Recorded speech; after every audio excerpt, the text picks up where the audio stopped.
Reka tubasuhuze nshuti bakunzi ba Iris News, twekaze ku makuru yacu, amakuru arambuye.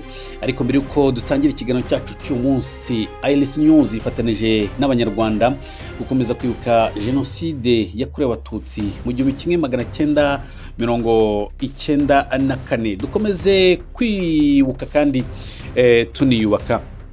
Nkuko rero bisanzwe nge kuri uyu murongo mugari wa Iris News ndi Imanira Jacques, tubasabe kandi gukomeza gukora like, subscribe ndetse na share kugira ngo ibiganiro mwe mwese mudukurikira ibyo tubateguriye bijye bita bibageraho. Amakuru yacu ntatinda, mwaya tugiye kuza tunyerukira murasirazuba bwa Repubulika Demokarasi ya Kongo. Niki kiri kuvugwa? Birogwa ko Wazalendo bate mu mijyi irimo Bukavu ndetse na Goma, ndetse bikanavuga ko abarimo Wazalendo bamaze kwigarurira hafi imijyi 8 mu mijyi yose M23 yari yarafashe. Iyi ni Wazalendo yavugaga ko hari ibice bitandukanye yafashe hano mu mujyi wa Bukavu nk'agace ka Nyangezi. Aha rero baragira bati turi muri Bukavu, tuyirimo imbere, bamenye ko Bukavu twayifashe niba babeshye. Iyi ni Nyangezi niyo turimo, niba babeshye ngo nitwayifashe ngo ibiki n'ibiki. Uyu munsi ku itariki 10 twafashe, uyu munsi ukwezi kwa 4 twamaze gufata ibice bya Nyangezi, turi gufata n'andi makaritsiye atandukanye. Aya makaritsiye n'imihanda imwe n'imwe twayifashe.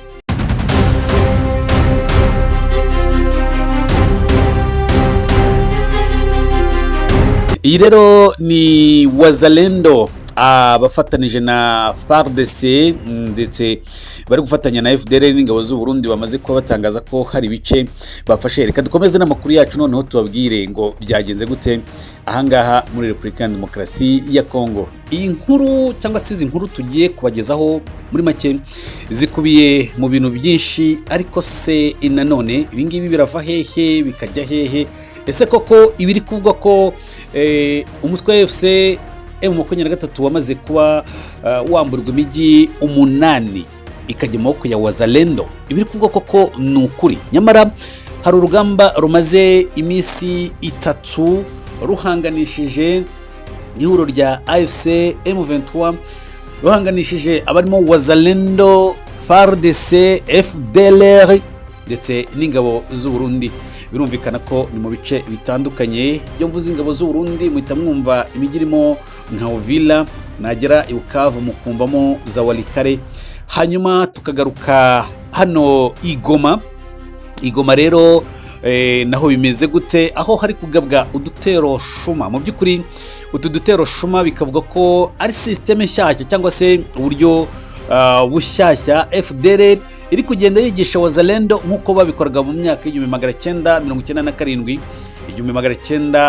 1998, aho intera hamwe n'abakoze genocide mu Rwanda bari barahungiye muri Repubulika Demokarasi ya Kongo bagiraga gutya bagatera udutero shuma ku Rwanda, barangiza bagatangaza ko ari ibice bimwe na bimwe mu Rwanda byafashwe. Naha rero muri Repubulika Demokarasi ya Kongo ngo niko bimeze. Nyamara uretse imbuga nkoranyambaga ziri kubivuga muri ubwo buryo, ibi bintu ibyinshi n'ibihuha, ntabwo ari ukuri. Reka ariko mbere yuko dutangira iki kiganiro cyacu ku buryo bunarambuye, twumve gatoya aya majwi y'abagize Wazalendo cyangwa se Wazalendo bivuga ko bari bari kumwe n'ingabo z'Abarundi, ibyo baje kuba bivugira bavuga ko bafashe agace ka Nyangezi, na agace gakomeye hano mu mujyi wa Bukavu, ndetse bavuga ko bafashe uyu mujyi bawifotorezamo, bashyira amafoto n'amashusho ahagaragara ku mbuga nkoranyambaga. Ariko nanone abasesenguzi bakavuga ko ibi bintu bidashobokana, cyane cyane ko aba bise Wazalendo cyangwa se mu by'ukuri niyo baba ari Wazalendo badafite ubushobozi bwo kurwanya AFC M23. Benshi mu ntwaro ngo bari bitwaje n'imipanga n'amahiri n'udufuni n'ibiki, ariko nyuma yuko bashobora guteza ibibazo by'umutekano muke mu baturage, umutwe wa AFC M23 waje nawo guhita utabara, utumizaho umusada ndetse haza abakomando harimo n'abasniper b'uyu mutwe baza guhangana n'aba ngaba bagize uyu mutwe wa Wazalendo. Bikanavuga ko i Wazalendo ikimara gutangaza ko wamaze gufata bino bice zimwe mu ngabo z'u Burundi ziri mu bice bya Uvira nazo zaje kuba zibiyungaho, ariko mu by'ukuri inkuru ziri kuvuga ku byababayeho ntabwo ari ibintu wavugira ahangaha. Bivuga ko aba Wazalendo benshi bari bagabye bagiye bajya mu birindiro byaho AFC M23 amaze gufata, benshi mu mirwano imaze iminsi hafi 3 bakaba muri 4, hari abo bitaguye neza. Ngira ngo rero nyine iyi ni video cyangwa se na amajwi nkuko yamaze kubavuga yaje isubirwamo n'aba Wazalendo bavuga ko bafashe aka gace ka Nyangezi. Iyi ni Wazalendo yavugaga ko hari ibice bitandukanye yafashe hano mu mujyi wa Bukavu nk'agace ka Nyangezi. Aha rero baragira bati turi muri Bukavu, tuyirimo imbere, bamenye ko Bukavu twayifashe niba babeshye. Iyi ni Nyangezi niyo turimo, niba babeshye ngo nitwayifashe ngo ibiki n'ibiki. Uyu munsi ku itariki 10 twafashe uyu munsi mu by'ukuri, ariko nubwo nk'uko mubyumvishe muri iyi video byavugaga ko bafashe aka gace, biravuga ko atari ukuri, ahubwo ubu nyine ari uburyo bushyashya cyangwa se gukomeza gukora mu jisho intare zisarambwe mu kugaragariza abaturage ko ntacyo zishoboye, mu kugaragariza Kinshasa cyangwa se leta ya Antoine Felix Tshisekedi ko Wazalendo yatereranwe, nyamara iramutse ihawe ubushobozi yarwanya uyu mutwe wa AFC M23.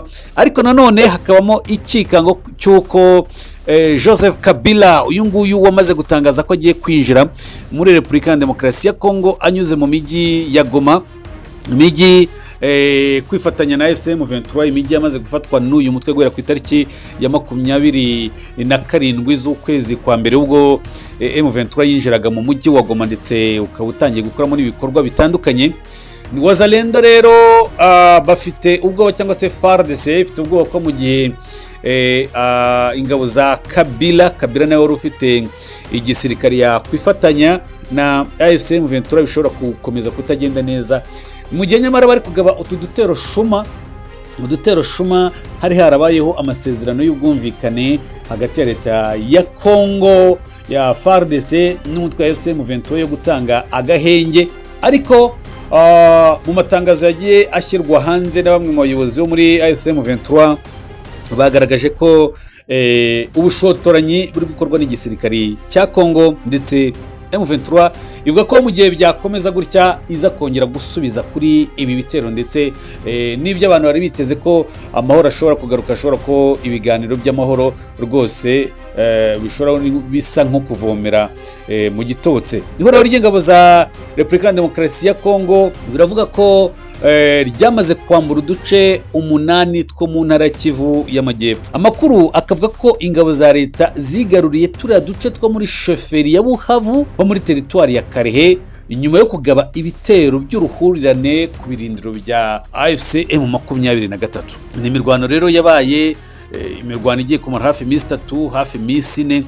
M23 ikavuga ko ikintu kiri gukorwa cyangwa se ikintu leta ya Kongo iri gukora ari ugukora ibikorwa by'ubushotoranyi.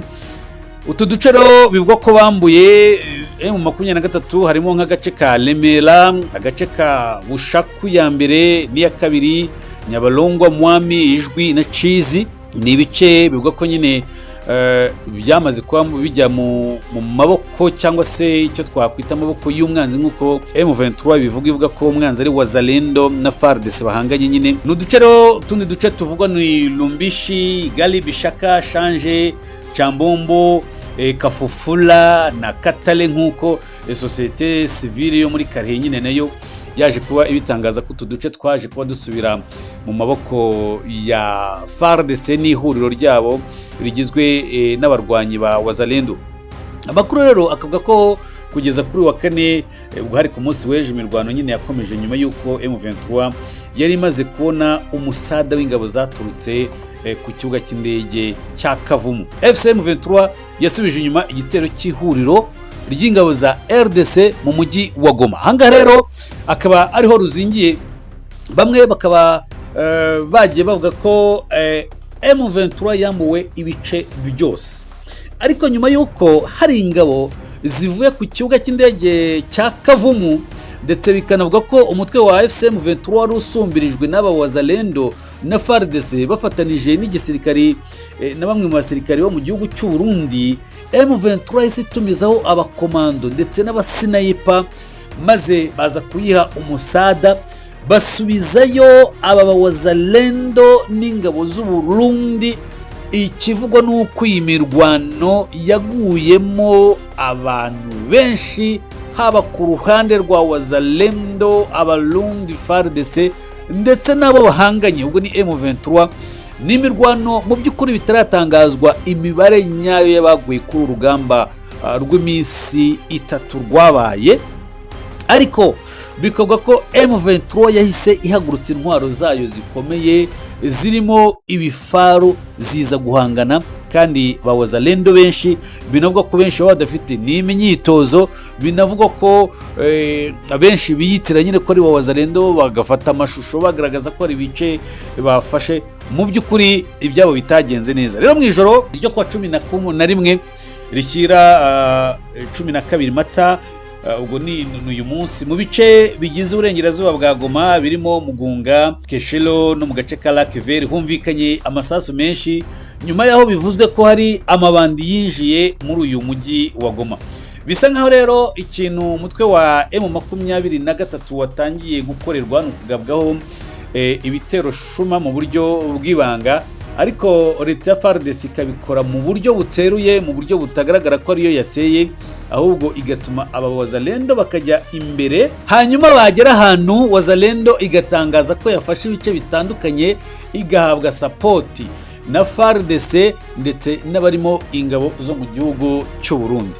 Umuvugizi w'abarwanyi ba AFC M23 Lieutenant Colonel Wiringoma yagize ati, nyuma y'ubushotoranyi bw'ihoro ry'abanyabyaha FARDC, FDLR, Wazalendo mu bice byinshi byo mu nkengero za Goma, ubu ibintu byasubiye mu buryo, kandi ibice byatangazwaga ko byafashwe na Wazalendo biratuje, intare ziri maso bari kurwanira rero abaturage ndetse no kubarindira umutekano, nk'uko uyu mutwe wa M23 ukomeza utangaza ko ari byo wiyemeje.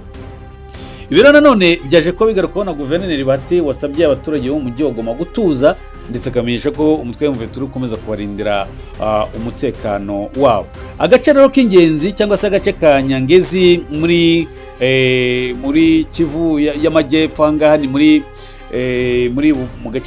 Bukavu. Ahangaha ni agace gafatwa nk'agace gakomeye, byavuga ko kigaruriwe n'abagize uyu mutwe wa Wazalendo. Ibi rero biravuga ko mu by'ukuri atari byo, cyane cyane ko izi Wazalendo bivugwa zafasha aka gace nta bushobozi zifite nyine.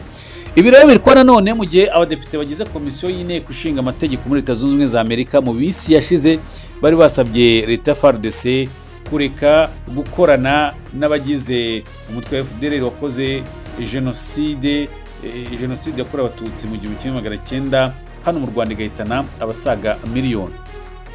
Ibi nanone ariko utu dutero shuma cyangwa se izi ntambara zongeye kwaduka hagati y'abagize Wazalendo na M23, abasesenguzi baravuga ko bishobora kuba byasubiza ibiganiro by'amahoro byari biri guteganywa ko se byari biri kwigwaho kugira ngo harebwe nibe muri Repubulika ya Demokarasi ya Kongo haza amahoro, na cyane cyane ko bisa nkaho n'ubundi Tshisekedi, Antoine Felix Tshisekedi, nyuma yo kumva ko Joseph Kabila yiyemeje kwifatanya n'ihuriro AFC M23, ibintu nabyo ntabwo bikomeje kugenda neza, anavuga ko Katari idashobora kuba umuhuza muri ibi biganiro bishobora kugarura amahoro muri Repubulika ya Demokarasi ya Kongo. Ni nyuma y'uko Tshisekedi akomeje kwinangira, ndetse akavuga ko kugira ngo habeho ibiganiro by'amahoro ari uko M23 yabanza kureka cyangwa se kurekura ibice yafashe ibice birimo imijyi ya Goma, ikibuga cy'indege cya Goma, ibice birimo Bukavu, ikibuga cy'indege cya Kavumu ndetse n'ahandi, bakarekura ibi bice, hanyuma hakabaho noneho hatangira noneho ibiganiro by'amahoro. Ari nako nanone abagize ihuriro AFC M23 bavuga ko mu gihe cyose Antoine Felix Tshisekedi nawe ataremera kuva ku butegetsi, na cyane cyane ko yabugiyeho ngo atabumerita, abaturage batamutoye ahubwo habayeho ubujura, nabo badashobora kwemera noneho ko habaho ibiganiro by'amahoro. Ikindi umutwe wa M23 wasabye ni ukuba wakurirwa ibihano wafatiwe n'amahanga harimo ibihugu byo ku mugabane w'Uburayi ndetse na Amerika birimo gufatira bamwe mu bayobozi b'uyu mutwe ibihano bikomeye. Umutwe wa M23 nanone ukaba warongeye gusaba ko kugira ngo uganire n'ubutegetsi bwa Antoine Felix Tshisekedi ari uko iki gihugu cyavanaho igihano cy'urupfu cyakatiwe bamwe mu bayoboke n'inshuti z'uyu mutwe wa AFC M23. Uyu mutwe nyine ikindi wakomeje kugaragaza ko urwanira uburenganzira bw'abakongomani cyane cyane abakoresha ururimi rw'ikinyarwanda. Leta ya Kongo yo yakomeje kugaragaza ko abangaba ari abanyarwanda bateye iki gihugu ndetse bagiye guhungabanya ubusugire bw'iki gihugu n'ibintu leta y'u Rwanda yakomeje kugenda yamagana. Ariko kuba hatangiye kubura iyi mirwano cyangwa se utu dutero shuma ku butegetsi cyangwa se ku buyobozi bwa M23 ni ikibazo gikomeye, ni kimwe mu bibazo bivuga ko gishobora kuza kuba cyasubiza ibiganiro by'amahoro inyuma. Ariko nanone agahenge kari kasabwe n'ibihugu by'amahanga. M23 yo yagaragarije amahanga ko yagerageje kubahiriza akagahenge kari kagiye gasabwa, ariko nanone ikagaragaza ko mu gihe byakomeza gutya yakongera ikura imirwano. Ubutegetsi bwa Antoine Felix Tshisekedi nabwo rero rikaba ari pfunwe rikomeye mu gihe ryemera ibintu, ariko ibyo bemeye nabyo ntibabishyire mu bikorwa. Ndetse ubu buryo bwo kugaba udutero shuma mu baturage ahantu cyane cyane M23 yigaruriye akaba ari uburyo bwakoreshwaga n'abagize FDLR, ndetse ubwo bagabaga nyine ibitero nk'ibi ngibi mu Rwanda mu mwaka w'1997, mwaka w'1998 byagiye biba, bagatangaza ko hari igice runaka ku butaka bw'u Rwanda bafashe, nyamara bagamije guhungabanya umutekano no kugaragaza ko icyo gihe wenda abari bafashe igihugu ko cyari kimeze mu mutekano, inkotanyi ntacyo zakoraga. Ariko icyo gihe inkotanyi zakomeje kubyitwaramo neza igisirikare cy'u Rwanda kandi gikomeza kubarwanya, baza kurangira banatsinzwe bahungira muri Repubulika ya Demokarasi ya Kongo n'ubundi aho bafite imigambi mibi ishobora gukomeza guhungabanya u Rwanda. Ibi rero M23 ivuga ko iri huriro rya FARDC ririmo Wazalendo FDLR mu gihe bakomeza kugaba ibitero kuri uyu mutwe ndetse no ku birindiro byabo,